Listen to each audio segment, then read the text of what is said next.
Neste vídeo vais explicar como se realizan os diferentes pasos dun análise discriminante con R. Tendes que descargar na web o material para análise discriminante, códigos e exemplos. É un ficheiro zip e movelo todo para unha carpeta, por exemplo esta, que teñades preparada a priori. Arrastrades, movedes e eu xa teña preparado e arrancades a partir do proxecto discriminante. Ben, o exemplo vai ser un exemplo simple para dos grupos. O que tendes no PDF discriminante 2020 PDF. Trata de ver a intentar predecir que persoas devolverán un crédito ou non dentro dun grupo de datos. Estas son as variables que imos manexar: duración do crédito en meses, valor do crédito, tempo que leva residindo no seu domicilio actual ou na zona, idade, número de créditos que tivo no banco e número de persoas que ten ao seu cargo. E con eso imos intentar predecir a situación dado por un factor default que ten valor 1 se non devolveu o crédito e valor 0 se o devolveu. Ben, podese facer a partir de un ficheiro de código de R en blanco, pero preparei, para facer un pouco organizado, unha plantilla para ir colocando os diferentes pasos. Ben, na plantilla, códigos para modificar as opcións de R Markdown e paquetes que se van manexar. Neste exemplo non se van manexar car, pero bueno, está colocado porque ás veces ten cosas interesantes para análise discriminante. Carga tamén un conxunto de funcións con comandos para análise discriminante, comandos creados para facer estes exercicios. Entón, sempre, no primeiro paso é a definición do problema e dos obxectivos. O sea, que é o que queremos facer, que pretendemos.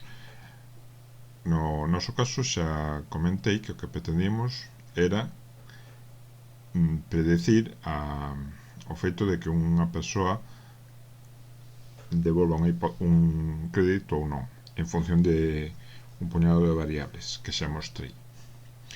E o primeiro paso será precisamente cargalo.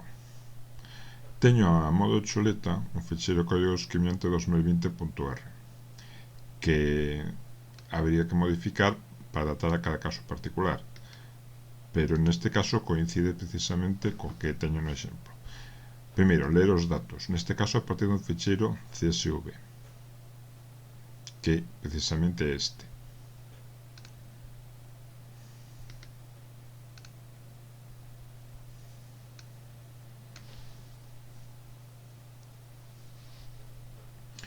Ben, lemos os datos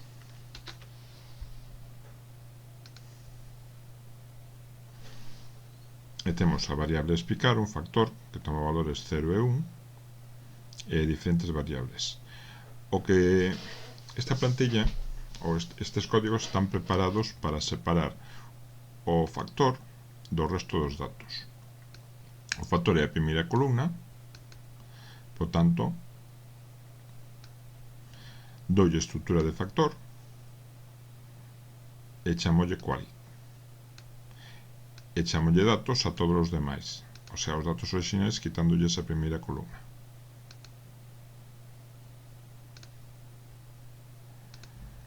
Ben, no deseño de investigación, unha cuestión que nos imos plantexar aquí e se separamos a amostra en dúas submostras, adestramento e test. Se tuviésemos datos suficientes faríamos eso. O código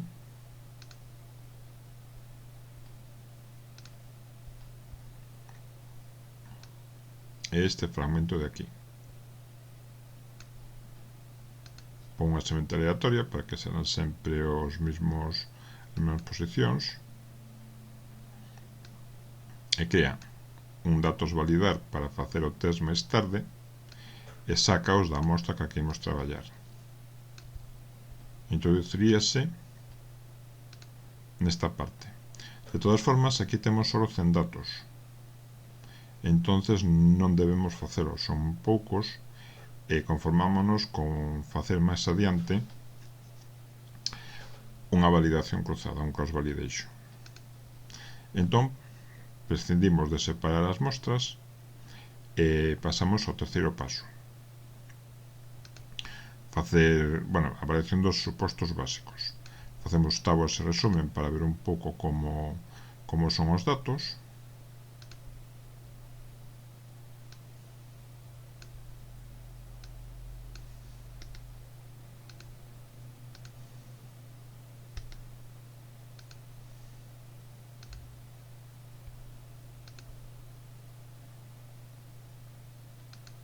Esquecime de executar. Na tábua, cuali ten 100 datos, 55 ceros e 45 uns.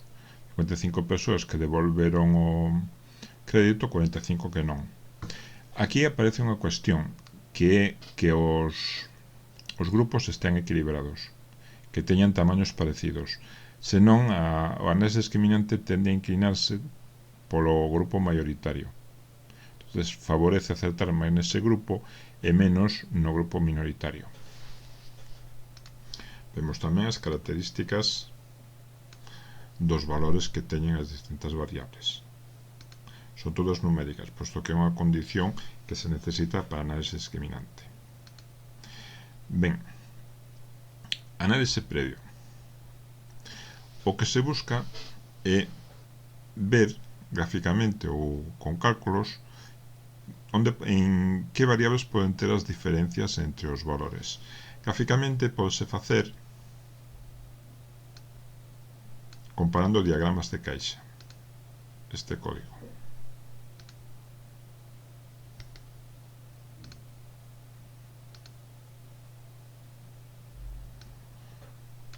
Desta forma vese un pouco as diferencias que hai das variables en cada grupo. Vese, por exemplo,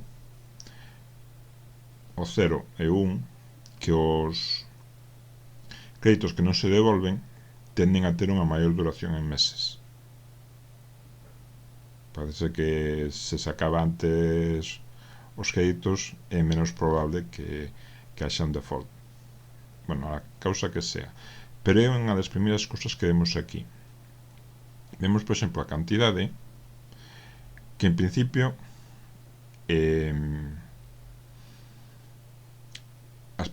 os créditos non devoltos teñen un rango máis amplo de valores. Neso se vai o diagrama de caixa. Pero hai a peculiaridade de que, a pesar deso, tenden a ser menores. Digamos que o 50% dos créditos non devoltos teñen hasta esta cantidade, mentres que nos casos si devoltos tenden a ser un pouco maiores. Aquí digamos que se cruzan un pouco os valores entre os dous datos, porque para o 75% chega máis arriba os non devoltos. É unha peculiaridade que se observa con estas gráficas. Se fixéramos só o cálculo da media, isto non se podría ver. Ben, nos demais, aquí tamén se ve un pouco na idade, etc. Iso é o que tendes que avaliar cas gráficas. Parámetros.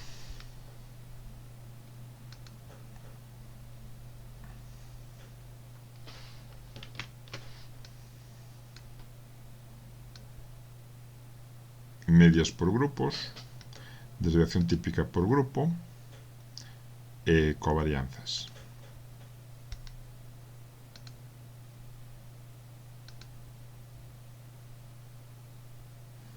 por exemplo, nas medias, duración en meses, tende a ser maior nos créditos non devoltos, a media. O mesmo que a cantidade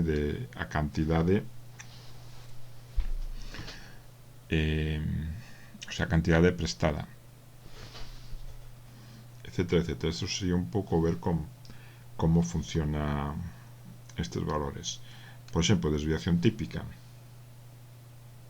Na cantidade hai moita máis desviación típica nos valores non devoltos que nos si devoltos. Entón, poderíamos ir mirando, sacando aí conclusións e ir preparando información para análise posterior.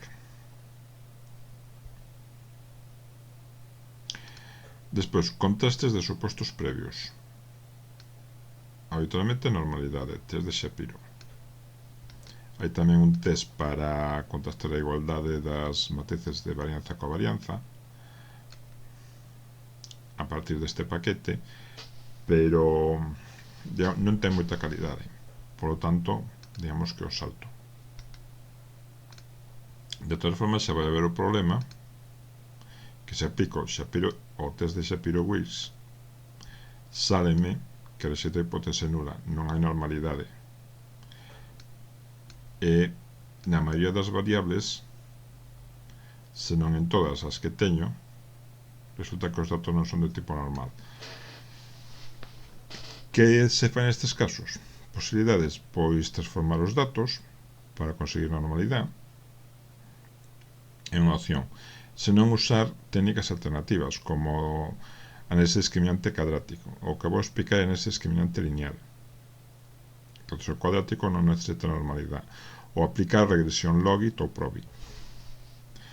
Ben, nos imos seguir con este exemplo, porque a falta de normalidade pode afectar a calidade dos datos e afecta, por exemplo, a que non podemos calcular unha probabilidade de pertenza a un grupo, porque non se cumplen as condicións. Sen embargo, podemos facer igual a predicción e medir, é dicir, a calidade que conseguimos, a taxa de acertos. Por lo tanto, podemos igual sacar os resultados. Entonces, non se cumplen os supostos básicos, non imos ter a calidade máxima que se podría esperar, pero ainda así imos ter un resultado que pode ser útil. Xa o veremos. Ben, agora, análise da varianza. Xa temos as variables seleccionadas porque nos parecen que poden influir. Pero influen realmente? Pois miramos que a análise da varianza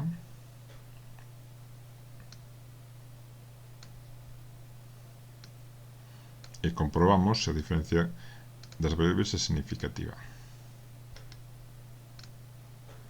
Faise primeiro unha nova, un análise de varianza multivariante. Que significa eso? Que compróbase se globalmente o conxunto das variables miden a diferencia. Collemos as 6 variables e vemos se os grupos son diferentes para o conxunto. Ese é o primeiro paso. Se din que sí, se as 6 variables conxuntamente dan que a diferencia é significativa, probamos despois unha a unha. Se din que non, entonces posiblemente deberíamos descartar que se faga unha análise discriminante, porque se usamos variables que non distinguen significativamente vai dar un mal resultado. Entón, executo.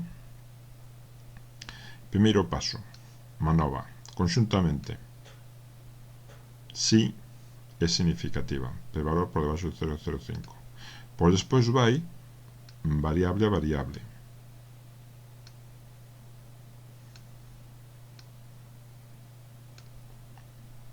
Que pasa cas variables? A primeira, a duración en meses, si é significativa. O tempo de residencia, tamén. Das demais, ningunha. Pero en particular hai unha diferencia, porque, por exemplo, o número de créditos no banco e persoas ao cargo teñen un p-valor realmente grande, están moi lonxe de ser significativas. Con todo,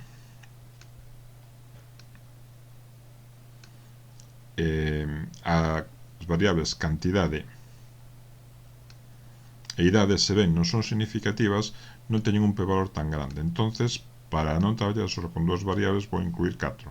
Estas dúas que, a pesar de que podía rexeitalas porque non é significativo, interesa ter unha cantidade razonablemente grande de variables para traballar, e prefiro traballar con 4 que con 2. Entonces, obter estes valores por debaixo de 0,2 considero aceptable. Se tivese 15 variables, pois o mellor non o facía, pero con solo 4, con solo 2, interesa meter máis. Ben, entonces elimino a variable quinta e a sexta. Se teño o código preparado.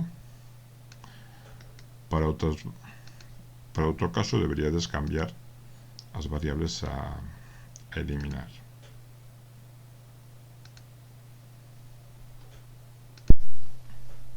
O seguinte paso é facer a selección de variables. Das 4 que escollín, que nas que había unha diferencia significativa ou cercana, o sea, podían ter importancia neste enfoque, vou facer unha selección analíticamente. Vou facer con stepwise, que o código para stepwise é este, step class, método análisis discriminante lineal, e que para cando non consigue mellorar un 1% a tasa de acerto.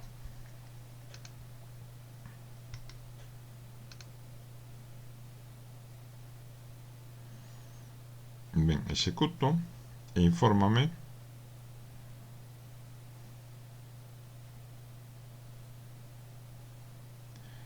que se queda con estas tres variables.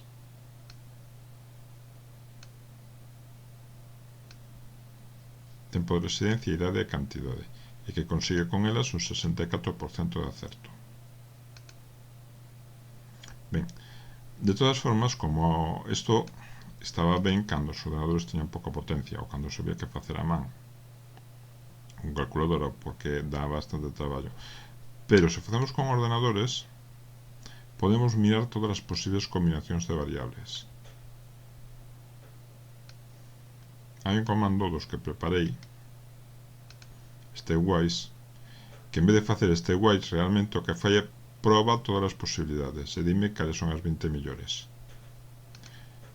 Entonces, isto é o que debedes facer realmente. Entón, se executo, dime que os mellores resultados son os que obtivo con cantidade, tempo de residencia e idade.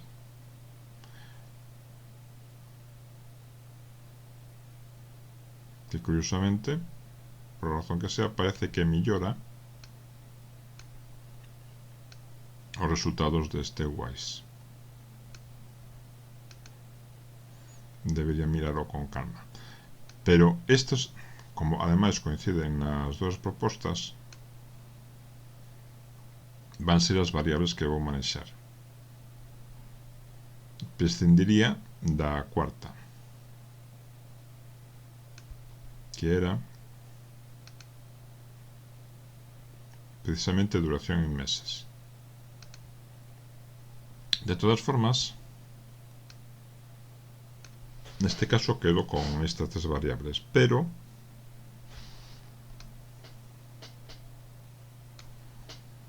podría comparar os mellores resultados, aquí hai algunha pequena diferencia entre todos, e decidir tamén con criterios de utilidade. Ao mellor non me compensa usar xusto a máis a que ten máis acerto, posto que hai cercanía, é máis interesante a explicación que me dá algunha segundo ou terceiro resultado.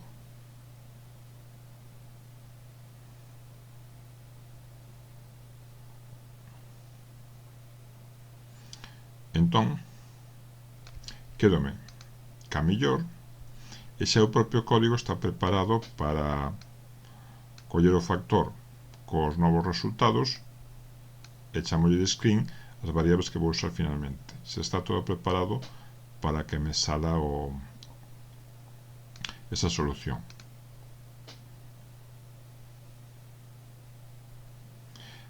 Se por alguna razón quixera usar algunha das outras, teria que cambiar aquí. En escollidas, poño a primeira solución. Se quixera a segunda ou a terceira, teria que cambiarlo aí. Ben, entón xa teño o modelo preparado. Só me falta facer os cálculos e sacar a información que produzan. Os cálculos son simplemente esta línea. Fai os cálculos e saca ves os resultados con resultados.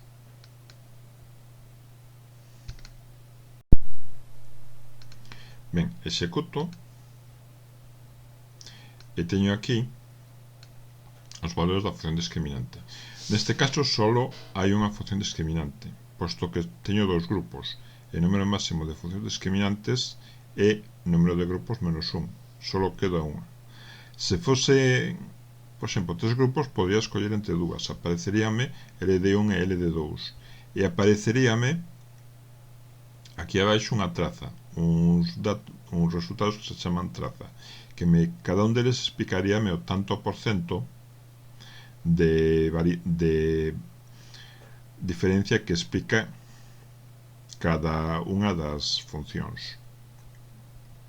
Vese, por exemplo, nun PDF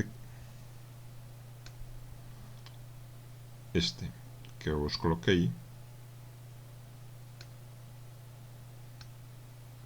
no resultado para 3 grupos aparece isto que me di do que consigue explicar este modelo o 80% consigue que a primeira función e 20% que a segunda. As dúas son interesantes, por suposto, máis a primeira sempre. E os resultados da traza tamén poden salir con este cálculo. Pero, xa vos digo, só aparecen no caso de que haxa a posibilidade de escoller entre dúas ou máis funcións. Como só hai unha, é obligatorio quedarse con ela. Entonces a traza calculada é o 100% da explicación vendada por esta función. Vale, temos os cálculos feitos. Agora corresponde sacar conclusións, facer a explicación. Primeiro, coeficientes canónicos.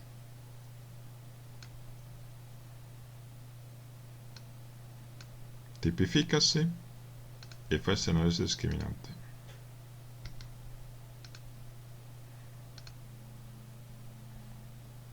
Ben, os valores indícame que todos teñen importancia, máis cantidade de tempo de residencia, menos idade na explicación, e que a cantidade e o tempo de residencia teñen relación directa ca función. Máis cantidade prestada, máis tempo de residencia, maior valor da función discriminante. Máis idade, menos valor da función discriminante. Ora, a cuestión é como se relaciona eso co valor 0 e o valor 1. Cal se corresponde con maior valor e cal con menor da función discriminante. Eso vese calculando os centroides. Os centroides son un vector de medias aritméticas.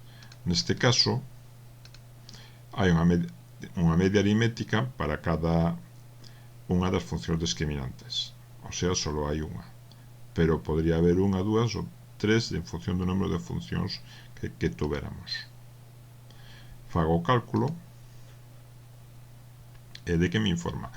De que se a función discriminante toma un valor negativo, acércase ao valor 0. O sea que canto máis pequeno é o valor da función discriminante, máis probable é que se devolva o crédito. Canto máis grande, máis probable é que non se devolva.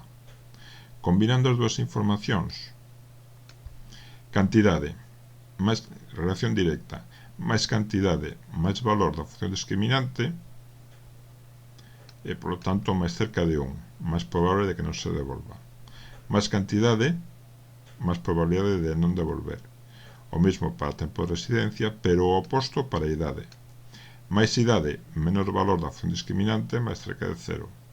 Máis idade, menos probabilidade de non devolver.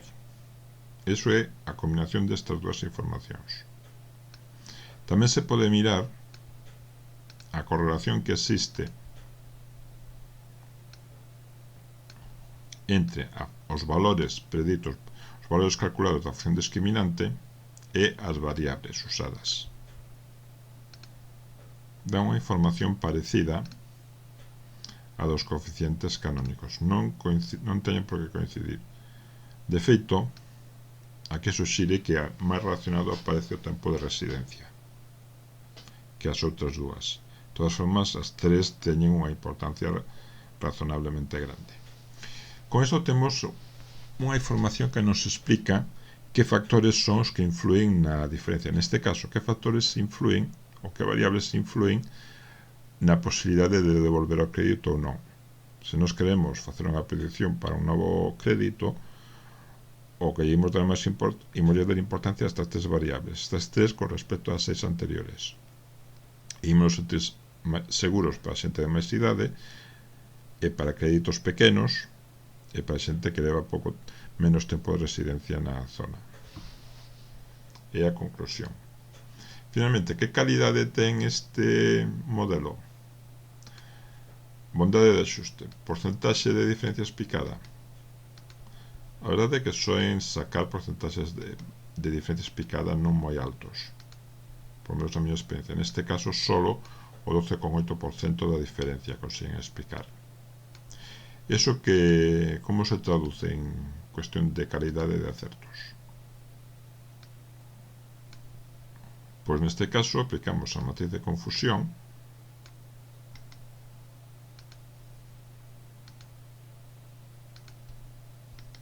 con este código. Ben, este código tamén está no código de funcións discriminantes. Hai que poñerlle o método, o factor, as variables que usamos e se queremos validación cruzada ou non. Dixemos ao principio que a validación cruzada facíamola cando o tamaño da mostra era pequeno, non compensaba separar en dúas submostras, como este caso, por tanto, true.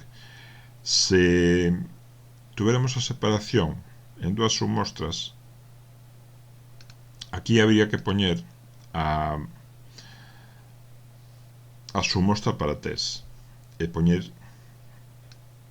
podíamos poñer aquí que a validación cruzada era falso. No exemplo que teño no PDF, no outro PDF, podese ver. É o mesmo comando, pero usa a mostra para test, a submostra para test, variable, o sea, factor, variables cuantitativas e falso para cross validation. E ese é o resultado que saca.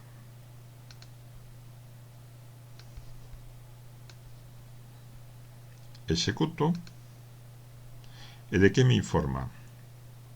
Pois infórmame que dos 100 casos hai 41 ceros que prediciu 0 tamén, por tanto acertou, pero dixo en 14 casos que eran 0 de verdad, o modelo dixo que iban ser 1, equivocouse. Ao revés para 1. En 20 casos equivocouse porque eran 0 no valor original eran 1 no valor original e prediciu 0. Acertou en cambio 25 casos. En xeral tende a acertar máis dos que falla. Isto é o mesmo en porcentaxe. Acertou o 74,5% das persoas que iban devolver e o 55,6% dos que non. Hai un pouco de desequilibrio. Este desequilibrio debese a que hai unha pequena diferencia entre 0 e 1, entonces tende a inclinarse hacia o 0. De todas formas, non é demasiado grande. Outra cosa que estuvésemos máis interesados en detectar os default, que entonces teríamos que buscar alguna forma de equilibrarlo, xa con técnicas de equilibrado de datos ou indicando que cambiase as probabilidades a priori, un parámetro, que en principio non entraremos neso. Ben, entonces isto descríbenos que teríamos que cambiar para mellorar. Para mellorar está claro que teríamos que buscar a forma de detectar mellor o zoom. E iso é a información que nos dan as matrices de confusión. Ben, que taxa de acerto temos real? Pois 41 máis 25 entre o total 100 con código en tanto por 100